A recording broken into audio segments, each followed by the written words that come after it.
Bismillahirrahmanirrahim. Assalamualaikum warahmatullahi wabarakatuh. Kembali berjumpa di SI Channel, Sayyid Izzatuna Channel 21. Pada kali ini akan mempersembahkan sebuah kisah islami para generasi soleh terdahulu, yang mana kami beri judul pada episode kali ini, yaitu wanita pembunuh Abu Lahab. Namun sebelumnya kami ucapkan terima kasih, thank you, syukran, jazakumullah khairan katsiran yang telah mensubscribe, like, share, and comment di channel ini. Dikisahkan dia adalah Lubabah Al-Kubra, julukannya Ummul Fadl binti Al-Haris. Dia adalah saudara kandung Maimunah binti Haris. Dia wanita pertama di Makkah yang masuk Islam setelah Khadijah binti Khuwailid. Dia adalah istri Abbas bin Abdul Muttalib, paman Nabi sallallahu alaihi wasallam. Rasulullah sallallahu alaihi wasallam mengunjunginya dan beristirahat siang di rumahnya. Dia termasuk salah seorang sandaran Rasulullah sallallahu alaihi wasallam pada masa sulit. Lain dengan Ummu Jamil, istri Abu Lahab, pamannya yang lain, ia selalu memerangi Islam sehingga di antara keduanya sering terjadi pertengkaran dan percekcokan.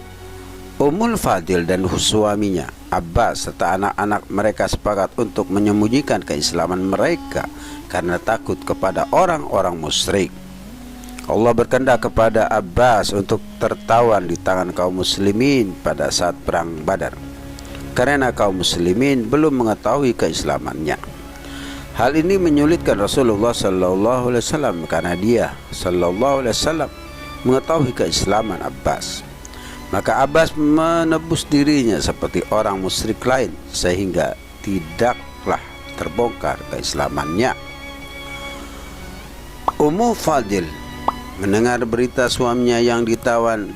Dia melihat kemarahan orang-orang kafir, termasuk juga iparnya Abu Lahab, atas kekalahan mereka di depan kaum muslimin. Dia mewanti-wanti 4 orang anaknya agar tidak menunjukkan kebahagiaan terhadap kekalahan itu, sehingga keislaman mereka tidak terbongkar oleh orang-orang Quraisy. Dia dan hamba sahayanya Abu Rafi mendengarkan perbincangan di ujung rumahnya antara iparnya Abu Lahab dan keponakannya Abu Sufyan bin Haris.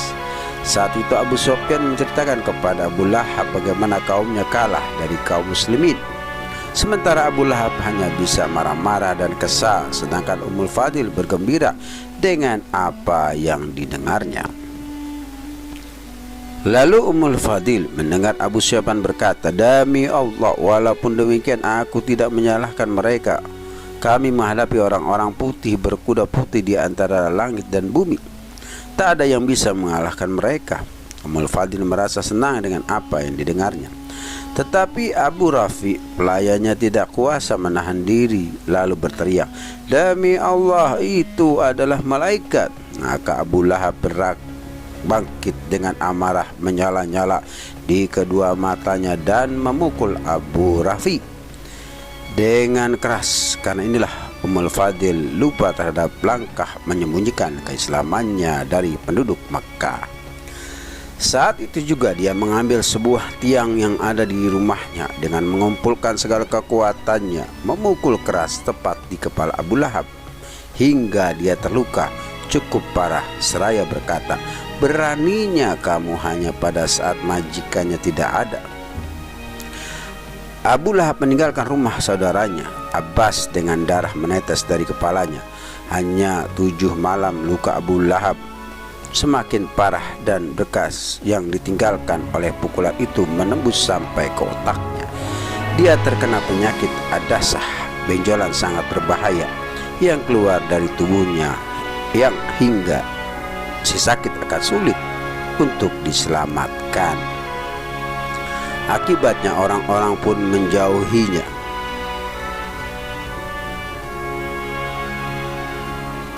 Tidak ada yang berani mendekatinya karena takut tertular, hingga istrinya Humazatul Hammalatul Hatab dan kedua anaknya juga bersikap demikian.